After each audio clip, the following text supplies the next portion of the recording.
TNI Angkatan Darat menjalankan G30S.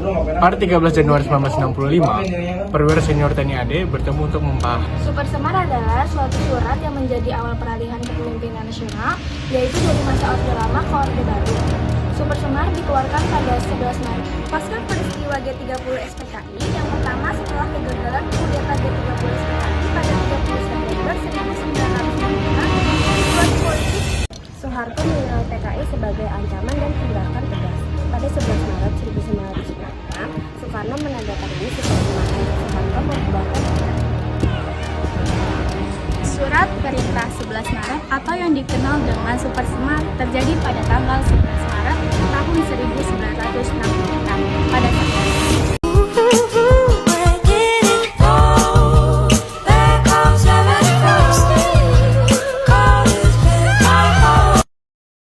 Assalamualaikum warahmatullahi wabarakatuh. Perkenalkan, kami dari kelompok 1. Di sini kami akan memberikan materi tentang Super Semar. Perkenalkan, nama saya Nadine Putri Nurmalasari. Nama saya Meisya Male Putri. Saya Sefa Okta Ramadhani. Nama saya Uya Arsa. Nama saya Putra Rizky. Nama saya Hanif. Nama saya Joy. Nama saya Hadaya. Nama saya Joni. Surat Perintah 11 Maret atau yang dikenal dengan Super Semar terjadi pada tanggal 11 Maret tahun 1966. Pada saat itu situasi di Jakarta telah tegang karena mahasiswa telah menyuarakan suaranya dengan demokrasi, sehingga pasukan militer ditugaskan untuk berjaga di area Istana Negara. Pada saat itu, Presiden Soekarno menerima surat dari 3 jenderal, yang pertama dari Amir Mahfud, yang kedua Basuki Rahmat, dan yang terakhir Muhammad Yusuf, yang kemudian surat itu dikenal dengan Super Semar.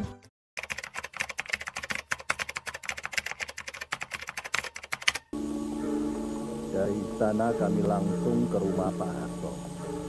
Kami bertiga lalu menemui Pak Harto. Kami sampaikan maksud kami, dan ternyata Pak Harto tidak keberatan. Monggo, Bapak masih tidak enak badan. Silakan.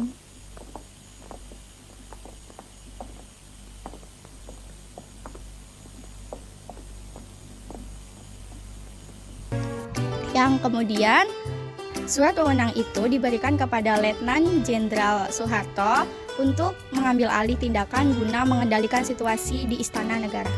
Transisi politik dari Soekarno ke Soeharto. Soeharto menggunakan Super Semar untuk mengambil alih kendali pemerintahan. Proses terjadinya desoekarnoisasi terjadi seperti perubahan nama dari Gelora Bung Karno menjadi Gelora Senayan, dan pembongkaran rumah juga dengan barang-barang dari Soekarno. Soeharto membangun kekuasaannya yang kemudian menjadi awal mula dari Orde Baru. Sejarah singkat Super Semar atau Surat Perintah 11 Maret 1966 dikeluarkan saat krisis politik pasca pemberontakan G30 SPKI. Rakyat menuntut penurunan harga dan perombakan kabinet melalui aksi unjuk rasa termasuk Tritura. Dalam keadaan genting ini, Soekarno dan Soeharto mencari cara untuk mengatasi situasi ini. Soeharto menilai PKI sebagai ancaman dan tindakan tegas. Pada 11 Maret 1966, Soekarno menandatangani Super Semar. Soeharto membubarkan PKI. Pada 1967, MPRS mencabut mandat Soekarno. Lalu Soeharto pada tanggal 12 Maret 1967 resmi menjadi presiden. Pasca peristiwa G30 SPKI yang pertama setelah kegagalan kudeta G30 SPKI pada 30 September 1965, situasi politik Indonesia berubah drastis. Yang kedua, Presiden Indonesia Soekarno berusaha menenangkan masyarakat dengan menekankan bahwa angkatan bersenjata tetap kuat. Yang ketiga, TNI Angkatan Darat mengambil tindakan dengan melakukan penumpasan terhadap PKI. Yang keempat, PKI dianggap sebagai dalang kudeta sehingga banyak anggotanya ditangkap dan dibunuh.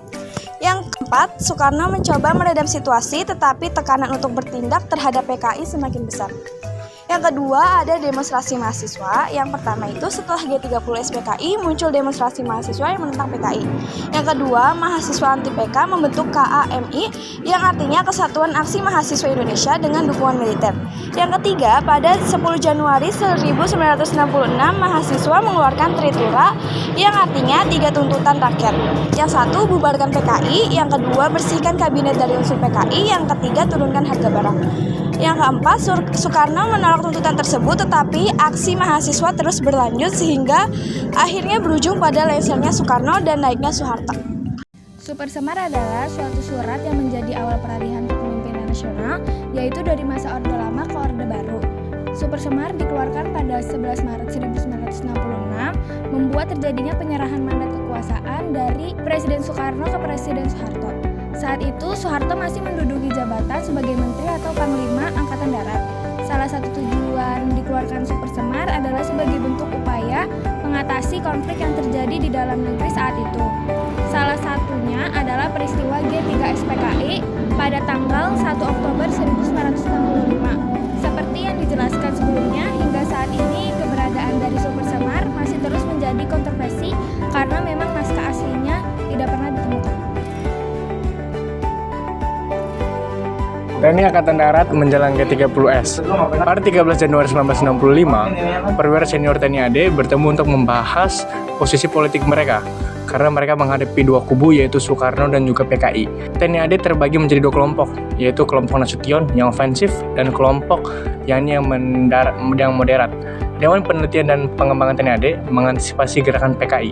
Jenderal Ahmad Yani memerintahkan Seskoat untuk melakukan diskusi tentang pendayagunaan Angkatan Darat dengan hubungan Pancasila dengan Manipul Usdek dan fungsi politik Angkatan Bersenjata. Yani juga menekankan perlunya meninjau kembali posisi Angkatan Bersenjata sebagai alat revolusi.